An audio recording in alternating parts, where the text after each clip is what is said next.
Packet वाले milks, package breads, biscuits, processed meat, canned foods, ये हर जगह पर है।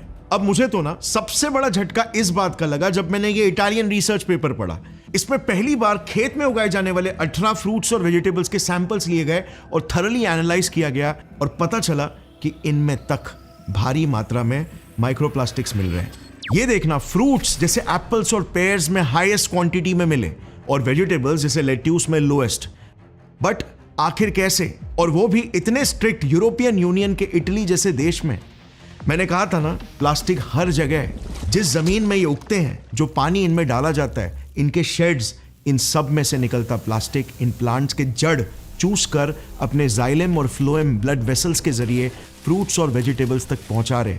अब ऐसे में सबसे बड़ा सवाल तो यही है कि इंसान आखिर खाए क्या। स्किन क्रीम्स में तो ये literally as a thickening agent ही यूज हो रहे। यूनिवर्सिटी ऑफ एम्स्टरडैम के 2019 के रिसर्च पेपर ने पाया 50 ml एंटी रिंकल क्रीम में 1.48 मिलियन प्लास्टिक के पार्टिकल्स पाए गए, यानी कि एक पूरे साल भर के नमक में जितने प्लास्टिक्स मिलते हैं उससे भी ज्यादा। 2017 की एक स्टडी ने बताया 60% फेस क्रीम्स और 83% सनस्क्रीन्स में माइक्रोप्लास्टिक्स मिल रहे हैं, जिनमें से 1 माइक्रोमीटर से कम वाले नैनो प्लास्टिक्स ह्यूमन स्किन के जरिए पोटेंशियली अंदर जा सकते हैं, जिसे स्किन मॉडल्स में प्रूव भी किया गया।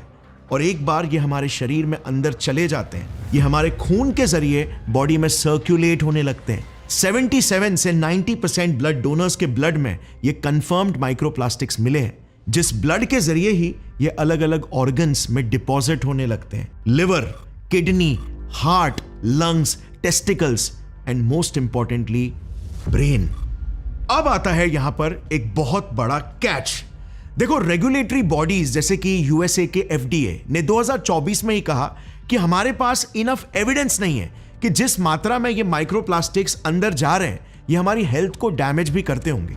नोट, इन्होंने कहा हमारे पास इनफ एविडेंस नहीं है। अब ये इनफ एग्जैक्टली कितना है ये तो इन्होंने बड़े स्मार्टली हमें बताया नहीं, मगर मेरे हिसाब से जवाब है जब तक जनता इनफ इज इनफ ना कह दे, क्योंकि एफडीए प्लास्टिक्स के ट्रिलियंस ऑफ डॉलर्स के पेनिट्रेशन को कैसे रोकने दे सकता है। The lobby is just too powerful. अगर आप थोड़ा सा भी रिसर्च करोगे ना, आपको कई सारे साइंटिफिक एविडेंसेस मिलेंगे कि ये वाकई में डैमेजेस क्रिएट कर रहा है। हम बड़े आसानी से बोल देते हैं कि ये प्लास्टिक्स बाहर के एनवायरनमेंट को खतरा है। सो क्या यही टॉक्सिक प्लास्टिक्स हमारे शरीर के अंदर जाकर अमृत बन जाते हैं? और जो इनमें